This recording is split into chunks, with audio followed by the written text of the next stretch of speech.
ഒരു നല്ലയപ്പൻ്റെ ചാവരുളിലേക്ക് ഏവർക്കും ഹൃദ്യമായ സ്വാഗതം. വിശുദ്ധ ചാവറ പിതാവ്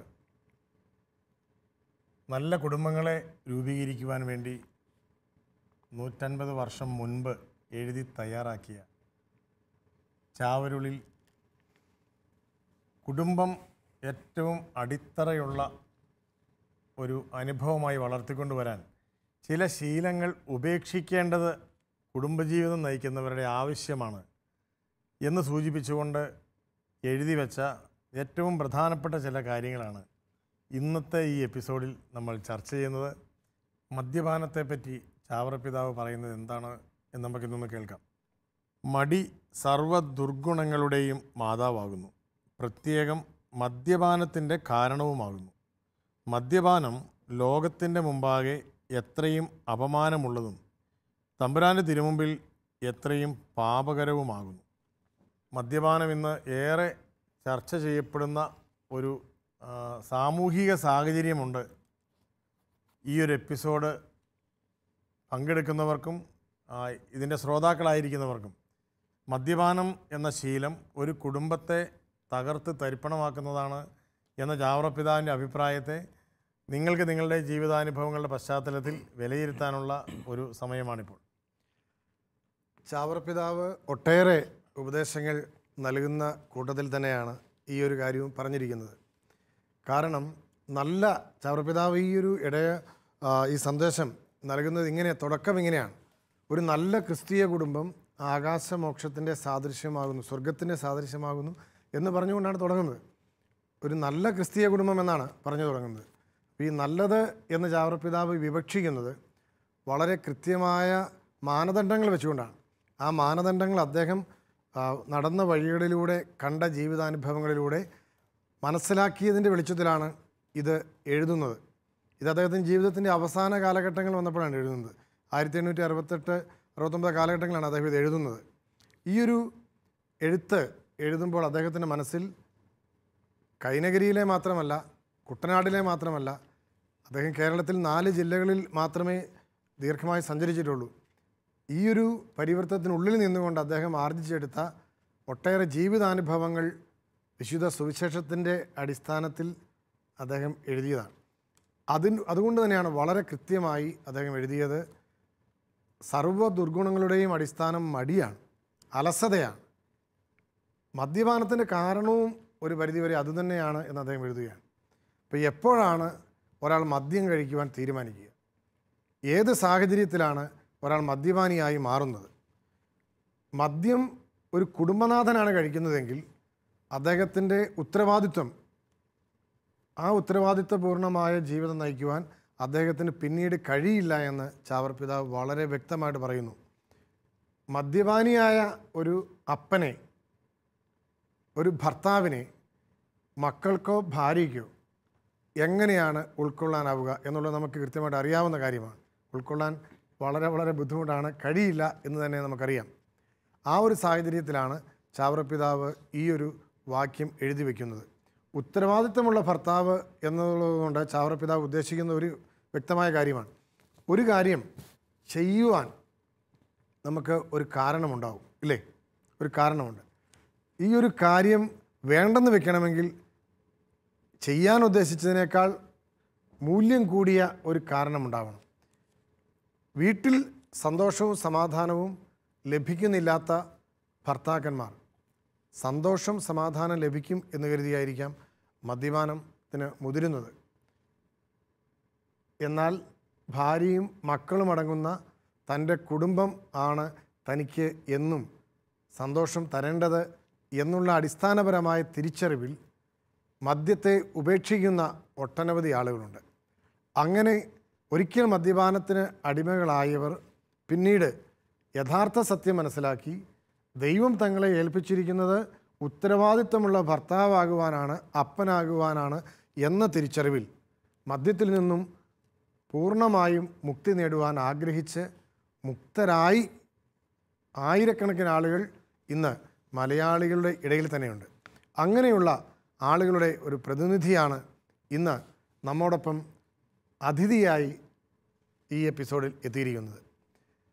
ആൽക്കഹോളിക്സ് അനോണിമസ് എന്ന ഗ്രൂപ്പ് നിങ്ങൾക്കൊരു പക്ഷേ കേട്ടിട്ടുണ്ടാവാം, പരിചയമുണ്ടാവാം. ലോകത്തിൽ 189 രാജ്യങ്ങളിൽ ഇന്ന് വളരെ ശക്തമായി ചെറുതും വലുതുമായ ഗ്രൂപ്പുകളോടുകൂടി ഈ ആൽക്കഹോളിക്സ് അനോണിമസ് ഇന്നുണ്ട്. AA എന്ന ചുരുക്കപ്പേരിലാണ് അത് അറിയപ്പെടുന്നത്. അതിൻ്റെ അവർ അനോണിമസ് ആണ്. അവർക്ക് മാധ്യമങ്ങളിലോ അല്ലെങ്കിൽ പത്രങ്ങളിലോ നേരിട്ട് AAയുടെ ആളുകളാണ് എന്ന് പറഞ്ഞുകൊണ്ട് മുഖം കാണിക്കുവാൻ സാധിക്കില്ല. അതുകൊണ്ട് ഇന്ന് നമ്മോടൊപ്പമുള്ള നമ്മുടെ പ്രിയ സ്നേഹിതൻ സന്തോഷ് തൻ്റെ അനുഭവം നമ്മളുമായി പങ്കുവയ്ക്കുമെങ്കിലും അദ്ദേഹത്തിൻ്റെ മുഖം നമുക്ക് മുഴുവൻ കാണുവാനായിട്ട് സാധിക്കില്ല. അത് ആ ഒരു സംഘടനയുടെ ഒരു ചിട്ടയാണ്, അതിൻ്റെ ഒരു ഉദ്ദേശവും അതുതന്നെയാണ്. അതുകൊണ്ട് ലോകത്തെ ഏറ്റവും വലിയ മദ്യവിമുക്തമാക്കുന്ന ഒട്ടനവധി സംഘടന നമുക്കുണ്ടെന്നറിയാം. എങ്കിലും വളരെ പ്രായോഗികമായി ഞാൻ എൻ്റെ കഴിഞ്ഞ 12 വർഷത്തെ അനുഭവത്തിൻ്റെ വെളിച്ചത്തിൽ പറയുകയാണെങ്കിൽ വളരെ പ്രായോഗികമായി കുടുംബങ്ങളിൽ മദ്യവിമുക്തമാക്കുവാൻ ഏറ്റവും കൂടുതൽ ലോകശ്രദ്ധ നേടിയിട്ടുള്ള സംഘടനയാണ് ആൽക്കഹോളിക്സ് അനോണിമസ്. സന്തോഷ് നമ്മളോട് അദ്ദേഹത്തിൻ്റെ അനുഭവം പങ്കുവയ്ക്കും. മദ്യത്തിൽ നിന്നും മോചനം നേടിയിട്ടുള്ള ആയിരക്കണക്കിന് ആളുകൾ അദ്ദേഹത്തോടൊപ്പം സഞ്ചരിക്കുന്നുണ്ട്. ഒരുപക്ഷെ അങ്ങനെയുള്ള ഒരു അനുഭവം അദ്ദേഹം നമ്മളോട് പങ്കുവയ്ക്കും. സന്തോഷിന് ഞങ്ങളുടെ ഈ കൂട്ടായ്മയിലേക്ക് സ്നേഹപൂർവ്വം സ്വാഗതം. മദ്യത്തെക്കുറിച്ചുള്ള അനുഭവങ്ങൾ, മദ്യം കഴിച്ചപ്പോഴും ഇപ്പോൾ കഴിക്കാതിരിക്കുമ്പോഴുമുള്ള ആഹ്ലാദത്തിൻ്റെയും സന്തോഷത്തിൻ്റെയും അനുഭവങ്ങൾ ഞങ്ങളുമായിട്ട് പങ്കുവയ്ക്കാം. ആൽക്കഹോളിക്സ് അനോണിമസിൻ്റെ ഒരു അംഗം എന്ന നിലയ്ക്കാണ് ഞാനിതിൽ പങ്കെടുക്കുന്നത് എന്നതുകൊണ്ട് തന്നെ മദ്യത്തെ ആൽക്കഹോളിക്സ് അനോണിമസ് കാണുന്നത് ഒരു പാപമായിട്ടോ അല്ലെങ്കിൽ ഒരു ശാപമായിട്ടോ അല്ല. മദ്യാസക്തി എന്ന രോഗം ബാധിച്ചത് കൊണ്ടാണ് ഇത്തരം ഒരാൾ ആയി മാറുന്നത് എന്നുള്ള ഒരു കാഴ്ചപ്പാടാണ് ആൽക്കഹോളിക്സ് അനോണിമസിനുള്ളത്. കാരണം 1935 ഈ കൂട്ടായ്മ ലോകത്ത് ആരംഭിക്കുന്നത്. 1939 അതിൻ്റെ ബേസിക് ടെക്സ്റ്റായിട്ടുള്ള ആൽക്കഹോളിക്സ് അനോണിമസ് എന്നൊരു പുസ്തകം പ്രസിദ്ധീകരിക്കപ്പെടുന്നു. ആ പുസ്തകത്തിൽ തന്നെ അന്ന് തന്നെ പറയുന്നുണ്ട് മദ്യാസക്തി എന്ന രോഗം ബാധിച്ച ആളുകളുടെ കൂട്ടായ്മ. 1956 ലോകാരോഗ്യ സംഘടന ഇതിനെ രോഗമായിട്ട് അംഗീകരിക്കപ്പെടുന്നത്. അപ്പോൾ തീർച്ചയായിട്ടും കുടിക്കുന്ന ആളുകളിൽ എല്ലാവരും രോഗികളല്ല, ഒരു 20% ആളുകൾ ഈ പറഞ്ഞ രോഗികളായി മാറുന്നു. അപ്പോൾ ആര് രോഗിയാകുമെന്നോ ആര് രോഗിയാവാതിരിക്കുമെന്നോ പറയാൻ കഴിയുകയില്ല. കുടിച്ച് രോഗിയായാലേ രോഗിയാവുന്നു എന്ന് അവിടെയാണ് ഏറ്റവും വലിയ സംശയം. മറ്റാളുകളിലും പൊതുസമൂഹത്തിൻ്റെ മുമ്പിലുള്ള സംശയം അതാണ്. കാരണം കുടിക്കുന്ന എല്ലാവരും ഒരുപോലെയല്ല. കുറച്ച് ആളുകൾ മാത്രം എന്തുകൊണ്ട് ഇങ്ങനെയാവുന്നു? നേരത്തെ പറഞ്ഞതുപോലെ മടി മാത്രമല്ല, പിന്നെ ഒരു തൊഴിലും ചെയ്യാതെ കുടി മാത്രം തൊഴിലാക്കി മാറുന്നത്. പക്ഷെ ഒരു സത്യം, അവരിൽ പലർക്കും തിരിച്ചു മാറിയാൽ കൊള്ളാമെന്ന ആഗ്രഹമുണ്ട്, പക്ഷെ അവർക്കത് സാധിക്കുന്നില്ല. ശാരീരികമായ പ്രശ്നമുണ്ട്, മാനസികമായ പ്രശ്നമുണ്ട്, ആത്മീയമായ പ്രശ്നമുണ്ട്, വൈകാരികമായ പ്രശ്നമുണ്ട്. പക്ഷേ ഇവർ മാത്രം തിരിച്ചറിയുന്നില്ല. എനിക്കിത് നാളെ പറ്റും, എന്നെക്കൊണ്ട് നിയന്ത്രിക്കാൻ പറ്റും എന്നുള്ള ഒരു കാഴ്ചപ്പാടിന് മുമ്പോട്ട് പോവുക. ഞങ്ങളൊക്കെ അങ്ങനെ തന്നെയായിരുന്നു. കാരണം വിദ്യാഭ്യാസമുണ്ട്, അറിയാം എന്നൊരു ധാരണയും മനസ്സിലുണ്ട്. അപ്പോൾ അയക്കാൻ എന്നുള്ള ആ ഒരു ധാരണയിൽ എപ്പോൾ വേണേൽ നിർത്താം, അതെ, ആരെങ്കിലും പറയും എനിക്ക് എപ്പോൾ വേണേൽ നിർത്താൻ പറ്റും എന്നുള്ള പറച്ചിലാണുണ്ടായിരുന്നത്. പക്ഷേ നിർത്തണമെന്ന് സ്വയം തോന്നിയപ്പോഴാണ് ഇതിൽ നിന്ന് പിന്മാറാനുള്ള ആ ഒരു ബുദ്ധിമുട്ട്. പ്രധാനമായും ശാരീരികമായ പ്രശ്നം ആദ്യം കാണുന്നത്. അത് ഒരു ചികിത്സ എന്നൊന്നും പറഞ്ഞു കഴിഞ്ഞാൽ അംഗീകരിക്കാവുന്ന മാനസികാവസ്ഥയല്ല. കള്ളുകൂടി മാറ്റാൻ വേണ്ടി ചികിത്സയ്ക്ക് പോവുക, പ്രത്യേകിച്ച് നമ്മുടെ നാട്ടിൽ വളരെ നാണക്കേടുണ്ടാക്കുന്ന, ചാവർ പിതാവ് പറഞ്ഞ അതേ വാക്ക് തന്നെ, അപഹാസ്യനും പരിഹാസ്യനുമാകുന്ന ഒരു സംഭവം. അതുകൊണ്ട് എലിക്കണിയിൽ പെട്ടു എന്നറിയാമെങ്കിലും അത് പുറമേ കാണിക്കാതെ മൂടി വെക്കാനുള്ള ശ്രമമാണ് നടത്തിയത്. പക്ഷേ വയ്യാതായി കഴിഞ്ഞപ്പോൾ പിന്നീട് ഈ ഒരു കൂട്ടായ്മയിൽ വന്നപ്പോൾ ഇതൊരു രോഗത്തിൻ്റെ ഭാഗമാണ്, എനിക്കൊരിക്കലും നിയന്ത്രിച്ച് കുടിക്കാൻ പറ്റുകയില്ല. ആൽക്കഹോളിക്സ് അനോണിമസ് പറയുന്നത്, വൈദ്യശാസ്ത്രവും പറയുന്നത്, once an alcoholic always an alcoholic. ആൽക്കഹോളിക്കായി മാറിക്കഴിഞ്ഞാൽ മരണം വരെ അയാൾ ആ രോഗത്തിൽ നിന്ന് മുക്തനാവുന്നില്ല. എപ്പോൾ വേണമെങ്കിലും തിരിച്ചു പോകാം. അതുകൊണ്ടാണ് ചിലപ്പോൾ 25 ദിവസമോ 25 വർഷമോ 50 വർഷമോ കഴിഞ്ഞാലും തിരിച്ചു പോകുന്നതിൻ്റെ ഏറ്റവും വലിയ ഉദാഹരണം നോക്കിയാൽ കാണാവുന്ന ഒരു കാര്യം, കുടി നിർത്തണം എന്നുള്ള ആഗ്രഹം തന്നെയാണ് ക്രിസ്മസിൻ്റെ 25 നോമ്പ് എടുക്കുന്ന 60% കുടിയന്മാരുടെ കയ്യിലുള്ള കാരണം.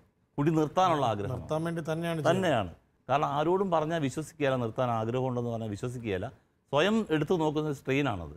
25 ദിവസവും ചിലപ്പോൾ കടന്നു. ആദ്യത്തെ 5-6 ദിവസമൊക്കെ ശാരീരികമായ ഒരുപാട് അസ്വസ്ഥതകളിൽ നിന്നാണ് പോവുക. ഉറക്കമൊന്നും ഇല്ലാതിരിക്കുക.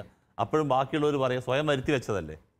ഈ ഒരു കുറ്റപ്പെടുത്തലും കേട്ടിട്ടും പിന്നെയും പിടിച്ചു നിൽക്കാൻ ശ്രമിക്കുക ചെയ്യുന്നത്. പക്ഷേ ഒരു കൗണ്ട് ഡൗൺ ആണ് നടക്കുന്നത്. അതറിയാതെ ഇയാളുടെ മാനസികാവസ്ഥയിലുള്ളതാണ്. ഡിസംബർ 24 ആകുമ്പോഴേക്കും 25-ന് ആരുടെ കൂടെ വേണം, എന്ത് വേണം, പള്ളി പോകുന്നതിന് മുമ്പ് വേണോ, പിന്നെ വേണോ. ഇവിടെയാണ് ഈ പറഞ്ഞ ഈ രോഗം ബാധിച്ച ആളുകളെ സംബന്ധിച്ചിടത്തോളം ഇതിനോടുള്ള കൊതി മാറുന്നില്ല എന്നുള്ളത്. രണ്ടാമത് ഏറ്റവും അധികം ചതിക്കപ്പെടുന്നത് ഈ 25 ദിവസം ഉപയോഗിക്കാതിരിക്കുമ്പോൾ ഇനി ഐ ക്യാൻ മാനേജ് മൈസെൽഫ്, ഇനി കുഴപ്പമുണ്ടാകുകയില്ല, ആ വല്ലാത്ത പ്രശ്നങ്ങൾ മാറി, ഉറക്കം തുടങ്ങി, ഭക്ഷണം കഴിക്കാൻ പറ്റുന്നുണ്ട്, നടക്കുന്നതിന് പ്രശ്നമില്ല, ഇനി പഴയ പോലെ ആവാതിരുന്നാൽ മതിയല്ലോ എന്നൊരു ചിന്ത സ്വാഭാവികമായി ഞങ്ങളുടെ ഉള്ളിൽ വരുന്നുണ്ട്. ആ ചിന്തയ്ക്കാണ് പ്രാമുഖ്യം കിട്ടുക. കാരണം എനിക്കറിയില്ല ഇത് രോഗമാണ്, ഇനി കുടിച്ചാൽ എനിക്ക് നിയന്ത്രിക്കാൻ പറ്റാതാവുന്നുള്ളത് എനിക്കറിയില്ല, ഞാൻ ഒറ്റയ്ക്ക് ചെയ്തതാണ്. പക്ഷേ ഇവിടെ കൂട്ടായ്മയിൽ വന്നപ്പോൾ മനസ്സിലായി വീണ്ടും ഒരു തുള്ളി കഴിച്ചാൽ മതി തിരിച്ചു പോകാൻ. പഴയ ഈ രോഗം ഒട്ടും താഴേക്ക് പോരുന്നില്ല. 90% നിൽക്കുന്ന സമയത്താണ് രോഗത്തിൽ ഞാൻ നിർത്തുന്നതെങ്കിൽ എത്ര വർഷം കഴിഞ്ഞാലും ഞാൻ ആ 90-ലാണ് ഉള്ളത്. പിന്നെ തുടങ്ങുമ്പോൾ അതിൻ്റെ മുകളിലേക്കേ ഉള്ളൂ, താഴേക്ക് ഒരിക്കലും ഈ രോഗം ഇറങ്ങി പോരുന്നില്ല എന്നുള്ളതാണ് വൈദ്യശാസ്ത്രത്തിന് കണക്ക്.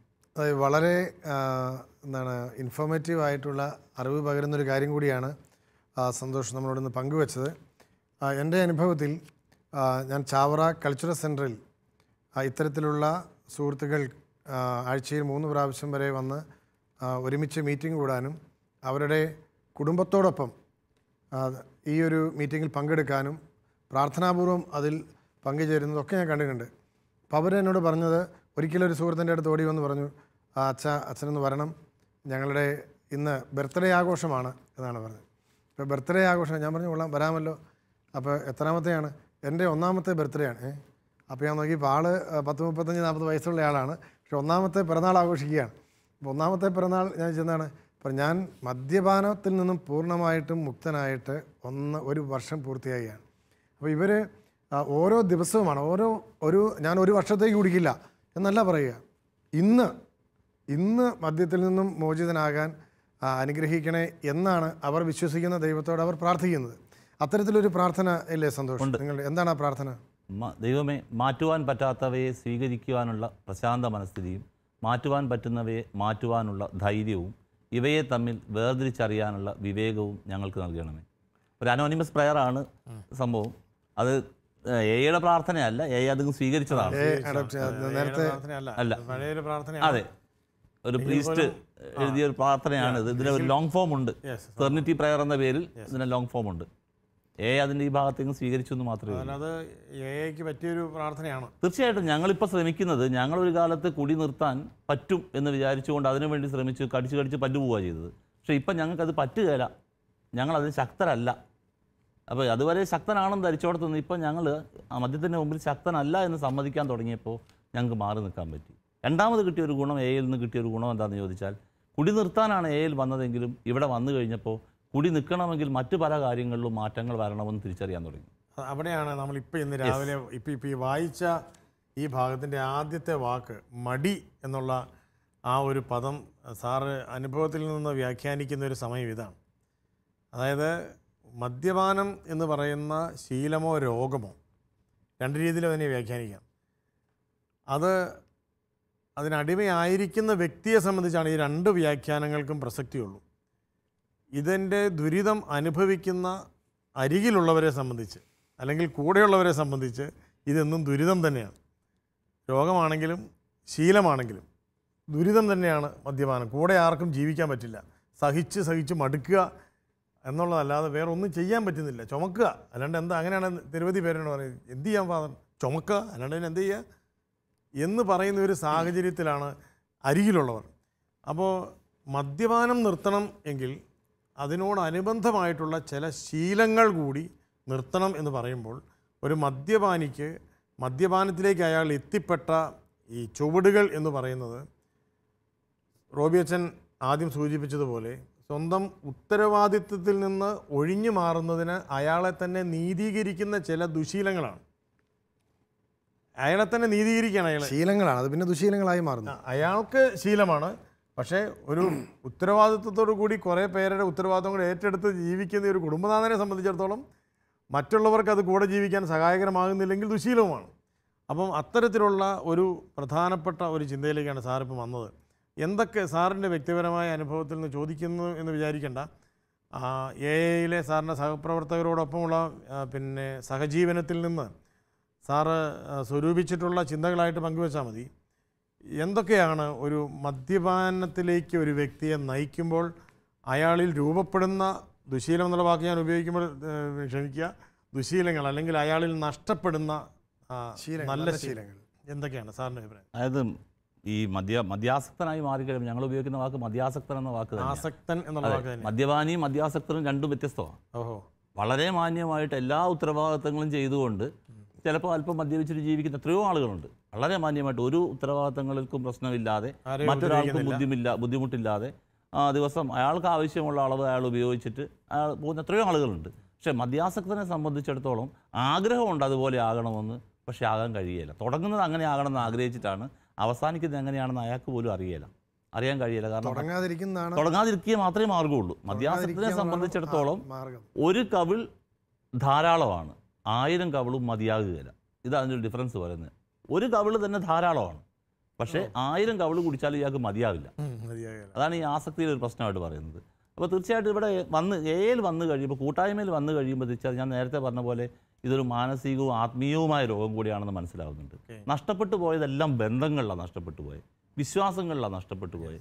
അത് കൂട്ടിച്ചേർക്കാൻ പലപ്പോഴും ആ ഒരു കുടിയുടെ സ്വഭാവം കൊണ്ട് പറ്റാതായി. കാരണം എൻ്റെ തെറ്റ് അംഗീകരിക്കാനുള്ള മടിയാവാം, ജസ്റ്റിഫൈ ചെയ്യാനുള്ള ശ്രമമാകാം, പിന്നെ എൻ്റെ അഹങ്കാരമാകാം, അതല്ലെങ്കിൽ മറ്റില്ലാത്തിനോടുള്ള പുച്ഛ മനോഭാവമാകാം. അപ്പോൾ ഇതെല്ലാം മാറ്റിയെങ്കിലേ എനിക്ക് എൻ്റെ ഈ കുടിയിൽ നിന്ന് മാറ്റമുള്ളൂ.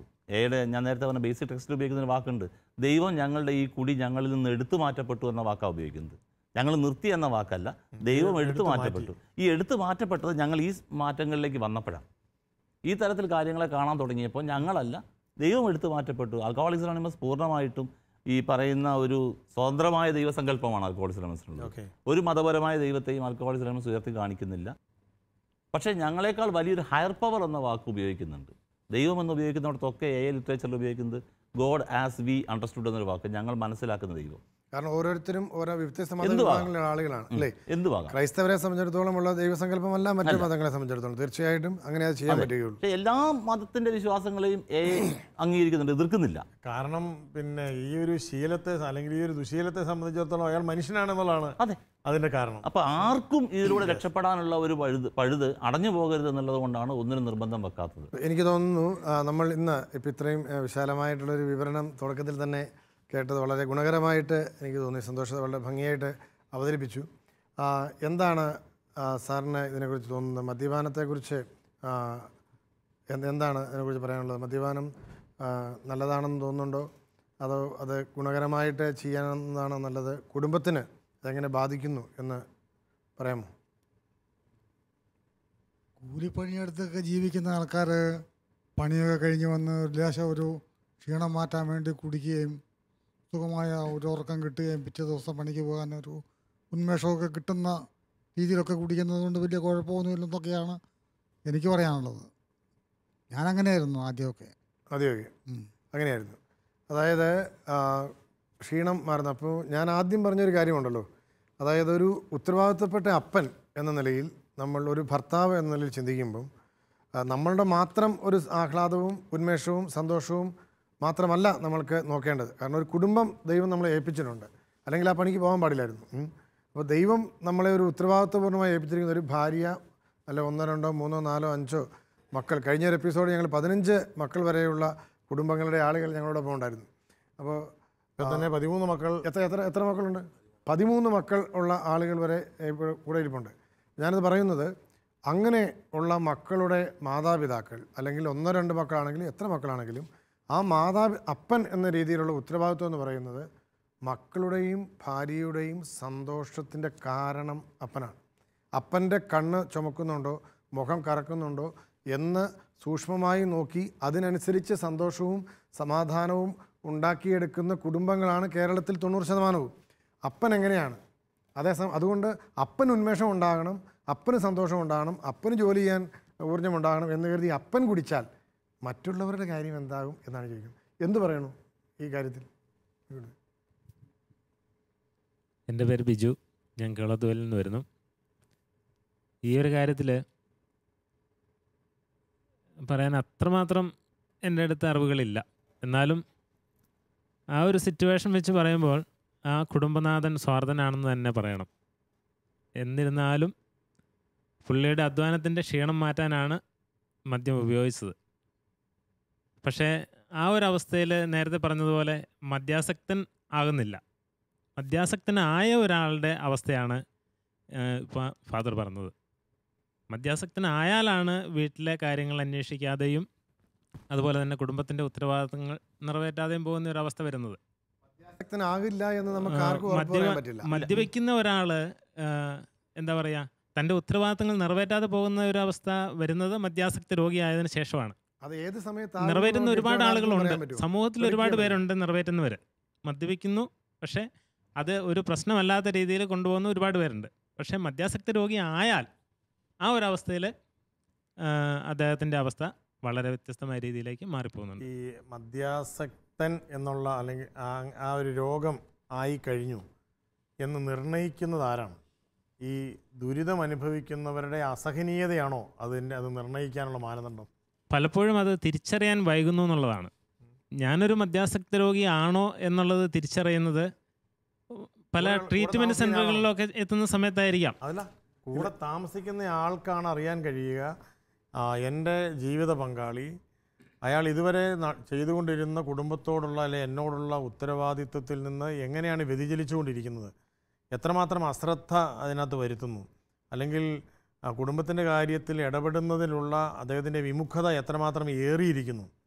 ഇത്തരത്തിലുള്ള അളവ് അളന്നുകൊണ്ടിരിക്കുന്നത് ജീവിത പങ്കാളിയല്ലേ സന്തോഷം? ജീവിത പങ്കാളിയും മറ്റുള്ളവർക്കൊക്കെ ഇയാൾക്ക് മാത്രം മനസ്സിലാകുന്നില്ല. ഒരു വല്ലാത്ത വിരോധാഭാസം പച്ചൻ പറഞ്ഞാണ്. രോഗി മാത്രം രോഗം മനസ്സിലാക്കി, രോഗി അറിയുന്നില്ല. അയാൾ എപ്പോഴും ഞാൻ ഫിറ്റാണെന്ന് ഒരു കഥ പറയാറുണ്ട്. കോലത്തച്ഛൻ എഴുതിയൊരു പ്രകാശതീരം എഴുതിയൊരു പുസ്തകമുണ്ട്.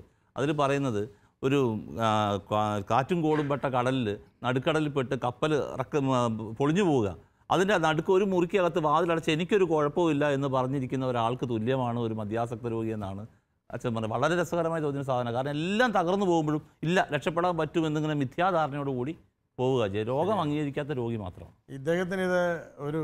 അദ്ദേഹത്തിൻ്റെ ആ ധാരണയെ നമ്മൾ ആശ്വസിപ്പിക്കുകയാണ്. ഇതൊരു ആസക്തി അല്ലെങ്കിൽ ഒരു രോഗമാണ് എന്നുള്ള ഒരു പദപ്രയോഗം കൊണ്ട് അദ്ദേഹത്തിന് അത്തരത്തിലുള്ള ഒരു അവസ്ഥയെ നമ്മൾ ആശ്വസിപ്പിക്കുകയോ നീതീകരിക്കുകയോ ചെയ്യല്ലേ ചെയ്യുന്നത്. അനുഭവത്തിൽ അങ്ങനെയല്ല തോന്നിയിട്ടുള്ളത്. കാരണം അതൊരു വല്ലാത്ത രക്ഷപ്പെടാൻ കഴിയുമെന്നൊരു പ്രതീക്ഷയിലേക്കാണ് കൊണ്ടുപോകുന്നത്. ആൽക്കഹോളിക്സ് അനോണിമസിൻ്റെ ബേസ് തന്നെ അത് ഒന്നിച്ചു കൂടുമ്പോൾ, നേരത്തെ റോബിയച്ചൻ പറഞ്ഞു ചാവറയിൽ 12 വർഷമായിട്ട് കൂടുന്നു, അവിടെ ആരും പഠിപ്പിക്കുകയല്ല ചെയ്യുന്നത്. അവരെല്ലാം ഷെയർ ദ എക്സ്പീരിയൻസ്, അനുഭവങ്ങളും ശക്തി. എനിക്ക് പറ്റില്ല എന്ന് പറയുമ്പോൾ വേറൊരാൾ പറഞ്ഞു ഞാൻ ഇങ്ങനെ ആയിരുന്നു ഇവിടെ വന്നത്, ഇപ്പോൾ എനിക്ക് ഇങ്ങനെ രക്ഷപ്പെടാൻ കഴിയുന്നുണ്ട്. അത് ഭയങ്കര ഒരു അനുഭവമാണ് കേട്ടോ. ഞാൻ ഇടയ്ക്കിടയ്ക്ക് അവരുടെ അടുത്ത് പോയി ഇരിക്കാറുണ്ട്. ഈ മദ്യപൻ അല്ലെങ്കിൽ മദ്യാസക്തൻ എന്ന് പറയുന്ന ഈ സ്നേഹിതൻ്റെ കൂടെ ഭാര്യയും മക്കളുമൊക്കെ വന്നിട്ടുണ്ട്. അപ്പോൾ ഈ അങ്ങനെയുള്ളൊരു കൂട്ടായ്മ ഞാനൊരു ദിവസം ചെന്നപ്പം ഈ മകൻ ഈ അപ്പൻ്റെ കയ്യിൽ ഇങ്ങനെ മുറുക്കെ പിടിച്ചുകൊണ്ടിരിക്കുകയാണ് കുഞ്ഞ്. അപ്പോൾ ഭാര്യ കരഞ്ഞുകൊണ്ടേ ഇരിക്കുകയാണ്. അപ്പോൾ ഞാൻ ചോദിച്ചു ഇപ്പോഴെന്തിനാണ് കരയണത്? ഇപ്പോൾ സന്തോഷം കൊണ്ട് കരയണതാണ്. കാരണം പണ്ട് ഇങ്ങനെ അടുത്തിരിക്കാൻ പോലും മകന് പറ്റുന്നില്ല. അടുത്തോട്ട് ചെല്ലുമ്പോഴേക്കും തൊഴി, അടി, ഇടി, പിന്നെ കൈ കെട്ടുന്നതെടുത്ത് ഏറെ ഉപദ്രവങ്ങൾ മാത്രമേ ഉണ്ടായിരുന്നുള്ളൂ. ഇപ്പം ഇതിൽ നിന്ന് മാറിക്കഴിഞ്ഞപ്പോൾ അവൻ കുറച്ച് നാളെ അയാൾ അപ്പൻ്റെ അടുത്തുനിന്ന് ഇരിക്കാൻ തുടങ്ങിയിട്ട് എന്ന് പറയുകയാണ്. എന്ന് പറഞ്ഞാൽ അങ്ങനെ ഇരിക്കുന്ന കാണുന്ന അമ്മയുടെ മനസ്സ് അത് കണ്ണീരണിയുന്നില്ലെങ്കിലേ അത്ഭുതമുള്ളൂ അല്ലേ? എന്താണ് ഒരമ്മ എന്ന നിലയിൽ അങ്ങേക്ക് പറയാനുള്ളത്? അനുഭവം മദ്യപിച്ച് വന്നു കഴിഞ്ഞാൽ പിന്നെ കുടുംബത്തിൽ പ്രശ്നങ്ങളാണ്. മക്കൾക്കാണേലും അപ്പനോട് മിണ്ടാനോ എന്തെങ്കിലും കാര്യം ചോദിച്ചാൽ പറയുമോ ഒന്നുമില്ല. മക്കൾ ചോദിച്ചാലും പറയുകയില്ല, ഭാര്യ ചോദിച്ചാലും പറയുകയില്ല. പിന്നെ അവർക്ക് ദേഷ്യമാണ്. എന്തെങ്കിലും പറഞ്ഞു കഴിഞ്ഞാൽ നീ കാരണമോ ഞാൻ കുടിക്കുന്നത്, അങ്ങനത്തെ പറത്തിൽ എല്ലാം കൊണ്ടും മദ്യപിച്ച് കഴിഞ്ഞാൽ കുടുംബത്തിൽ പ്രശ്നങ്ങളേ ഉള്ളൂ. ചില ചേച്ചിമാർ പറയാറുണ്ട് എൻ്റെ പൊന്നച്ച കുടിച്ചില്ലെങ്കിൽ ആ മനുഷ്യൻ പൊന്ന് എന്ന് പറയാറുണ്ട്. അല്ല, ചിലർ പറയുന്നത് മറിച്ചാണ്. കുടിച്ചു കഴിഞ്ഞ് വന്ന് അവിടെ വന്ന് കിടന്നോളും, പിന്നെ ഒരു ശല്യോപദ്രവവും ഇല്ല എന്നാണ്. അങ്ങനെയും പറയുന്നു. എനിക്ക് തോന്നുന്നു. പക്ഷേ ഈ കുടി തുടങ്ങുന്നത് പലപ്പോഴും ഞാൻ മനസ്സിലാക്കിയത്, പ്രത്യേകിച്ച് ക്രിസ്തീയ സാഹചര്യത്തിൽ അപ്പന്മാർ കുടിക്കുമ്പം മക്കളെ വിളിക്കും, പടാ എന്ന് പറഞ്ഞിട്ട് അടപ്പിൽ ഒരു ശകലം കൊടുക്കുന്ന ഒരു ശീലം. കുടിച്ച് തീരാനാവുമ്പോൾ ഗ്ലാസ്സിനകത്ത് ഒരു അല്പം ബാക്കി. അത് കഴിച്ചു തുടങ്ങുന്ന മകൻ അറിയില്ല ഈ പറഞ്ഞതുപോലെ മദ്യാസക്ത രോഗി ആകുന്നുണ്ടോ എന്ന്. പക്ഷേ കാലക്രമേണ അത് മദ്യാസക്ത രോഗിയായി തിരിച്ച് അനുഭവത്തിൽ വരുമ്പോഴാണ് സമൂഹം മനസ്സിലാക്കുന്നതും ഈ ആൾ രോഗിയായി എന്നുള്ളത് ഏതെങ്കിലും ട്രീറ്റ്മെൻറ്റ് സെൻറ്ററിൽ ചെന്ന് കഴിയുമ്പോഴാണ് ഈ വ്യക്തിയും മനസ്സിലാക്കുക. എനിക്ക് തോന്നുന്നു എന്ത് പറയണം ചേച്ചിയുടെ അനുഭവം എന്താണ്? മൈക്കൊന്ന് ആ മൈക്ക് കൊണ്ടുവന്ന് കൊടുക്കാമോ? കുടി നല്ലതാണോ എന്ന് ചോദിച്ചാൽ എനിക്കും അറിയാൻ പറ്റുന്നത് നല്ലതല്ലെന്നാണ്. പക്ഷേ കുടുംബത്തിൽ ഭയങ്കര അസ്വസ്ഥതയായിരിക്കും. കുടിക്കാതെ ഇരിക്കുന്ന മനുഷ്യനും കുടിച്ചിട്ട് വരുന്ന മനുഷ്യനും. കുടിക്കാതെ വന്നാൽ കുടുംബത്തിൽ നല്ല സന്തോഷമുണ്ട്, സമാധാനമുണ്ട്. കുടിച്ചിട്ട് വന്നു കഴിഞ്ഞാൽ പിന്നെ എല്ലാം കഴിഞ്ഞു. അതായത് മക്കൾക്ക് അപ്പനോട് സംസാരിക്കാനായിട്ടുള്ള ഒരു പേടിയാണ്, സ്വാതന്ത്ര്യം നഷ്ടപ്പെടുന്നു അല്ലേ? ഭാര്യയ്ക്കും അത് നഷ്ടപ്പെടുന്നു. എല്ലാവർക്കും, അമ്മയ്ക്കും മക്കൾക്കും അത് ഭയങ്കര ബുദ്ധിമുട്ടാണ്. അപ്പോൾ കുടുംബത്തിൽ പിന്നെ ഒന്നും മിണ്ടാട്ടമില്ല. അതായത് ഈ മദ്യം ശരിക്കും പറഞ്ഞു കഴിഞ്ഞാൽ ഇപ്പോൾ ചാവറേശൻ പറഞ്ഞ രീതിയിൽ അപഹാസ്യനാക്കുക എന്നൊരു പദം ചാവറേശൻ ഉപയോഗിക്കുന്നുണ്ട്. അതായത് ഇയാളെ, ഈ വ്യക്തിയെ ഈ കുടുംബത്തിൻ്റെ ഭാഗമല്ലാതെ ആക്കുകയാണ് സത്യത്തിൽ. ഈ മനസ്സിൽ നിന്ന് മുറിച്ചു കളയാണ്, കുടുംബത്തിൽ നിന്ന് മുറിച്ചു കളയാണ്. പിന്നെ ഈ കെട്ട് വിട്ട് കഴിഞ്ഞിട്ട് ഇയാൾ നിസ്സഹായനായിട്ട് കിടന്നിട്ട് എഴുന്നേറ്റ് വരുമ്പോൾ മാത്രമാണ് ഈ മുമ്പിൽ നിൽക്കുന്ന എൻ്റെ ജീവിത പങ്കാളി തന്നെയാണ്, അല്ല ഇത് എൻ്റെ മക്കളാണ്, എനിക്ക് ഇവരോട് ഉത്തരവാദിത്തമുണ്ട്. സ്നേഹമാണ് അപ്പനോട്, കുടുംബത്തിലുള്ള എല്ലാവർക്കും ഭയങ്കര സ്നേഹമാണ്. പക്ഷെ കുടിച്ചേച്ച് വന്നു കഴിഞ്ഞാൽ ഇതാരാണെന്ന് അറിയുന്നില്ല. എനിക്കൊരു അനുഭവം ഉണ്ട്. അപ്പനും ഭയങ്കര കാര്യമാണ്, പക്ഷെ മക്കൾക്ക് പിന്നെ കുടിച്ചേച്ച് വന്നു കഴിഞ്ഞാൽ അടുത്ത കുടി ഇല്ലാതിരുന്നാലല്ലേ അപ്പന് കാര്യമുള്ളൂ. കുടി ഇല്ലാതിരുന്നാൽ മാത്രമേ. എന്നെ വളരെയേറെ വേദനിപ്പിച്ചിട്ടുള്ള ഒരു അനുഭവമുണ്ട്. ഞാൻ ദീപിക ബാലസൈക്യത്തിൻ്റെ കൊച്ചേട്ടൻ എന്നുള്ള നിലയിൽ കുട്ടികൾക്ക് ധാരാളം ക്യാമ്പുകൾ നടത്തിക്കൊണ്ടിരിക്കുന്നു ഇപ്പോഴും. ഒരു ക്യാമ്പിൽ ഒരു 7ാം ക്ലാസ്സിൽ പഠിക്കുന്ന ഒരു പെൺകുട്ടി അവളുടെ ഒരു 3 കൂട്ടുകാരുടെ കൂടെ എൻ്റെ അടുത്ത് വന്നിട്ട് എന്നോട് ചോദിച്ച ചോദ്യം ഇതാണ്: പപ്പയെ കൊല്ലുന്നത് പാപമാണോ? അപ്പം എനിക്ക് ആദ്യമായിട്ടാണ് അങ്ങനെ ഒരു ചോദ്യം എൻ്റെ മുമ്പിലേക്ക് വരുന്നത്. ഞാൻ ആയിരക്കണക്കിന് കുഞ്ഞുങ്ങളുമായിട്ട് കഴിഞ്ഞ 15 വർഷമായി കൊച്ചേട്ടൻ എന്നുള്ള നിലയിൽ സേവനം ചെയ്യുകയാണ്.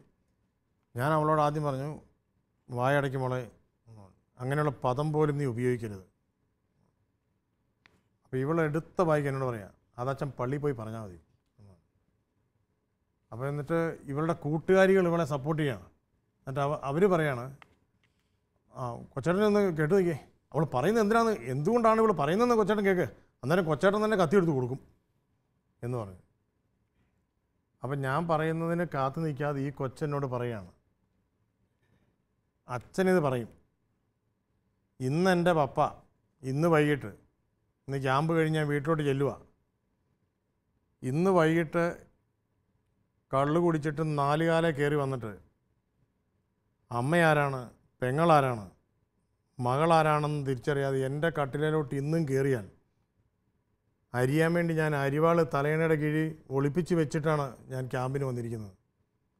കണ്ടിച്ചു കളയും ഞാൻ എന്ന് പറയുന്നത് 12 വയസ്സ് തികയാത്ത ഒരു പെങ്കൊച്ചാണ്. പപ്പയല്ലാതെ ആവുകയാണ് കുടിച്ചു കഴിയുമ്പോൾ. നിർത്തണമെന്ന് എല്ലാവർക്കും ആഗ്രഹമുണ്ട്, തുടങ്ങരുതെന്ന് ആഗ്രഹമുണ്ട്. പക്ഷെ 2 ആഗ്രഹവും കൂടെ നടക്കാതെ വരുമ്പോൾ കുടി നിർത്താൻ ഒരുപാട് മാർഗ്ഗങ്ങളിലൂടെ കഴിയാറുണ്ട്. ഞാൻ നേരത്തെ പറഞ്ഞ 25 നോമ്പ് 25 ദിവസം നിർത്തിയ ആളാണ്, പക്ഷെ അയാൾക്കത് കണ്ടിന്യൂ ചെയ്ത് കൊണ്ടുപോകാൻ പറ്റുന്നില്ല. അങ്ങനെയാണെങ്കിൽ അന്ന് വൈകിട്ട് കുടിക്കാതിരിക്കുമോ? രോഗിയുടെ പ്രശ്നം പിന്നെയും കുടിക്കാനുള്ള കൊതി, അയാളിൽ ഒരു ക്രേവിങ്, തലച്ചോറിലാണ് സംഭവിക്കുന്നത്. എൻ്റെ ഭർത്താവ് ഇതുവരെ ചെയ്തതൊക്കെ അയാളുടെ ഒരു രോഗാവസ്ഥയുടെ ഭാഗമാണ് എന്ന് കേൾക്കുന്നത് അയാളോട് മറക്കാനും പൊറുക്കാനും ഇവർക്ക് ഏറ്റവും വലിയൊരു ചാൻസ് കൊടുക്കും. നിരന്തരമായി പ്രാർത്ഥിക്കുവാണെങ്കിൽ ഈ സഹോദരൻ സ്വയം നിർത്തി പിന്മാറും. ഒരു മദ്യപനും ഇനി ഒറ്റയാണ് എന്നൊരു ചിന്ത ഒരു കുടുംബവും നൽകാൻ പാടില്ല, ഒരു ഇടവക സമൂഹം ഒരിക്കലും നൽകാൻ പാടില്ല.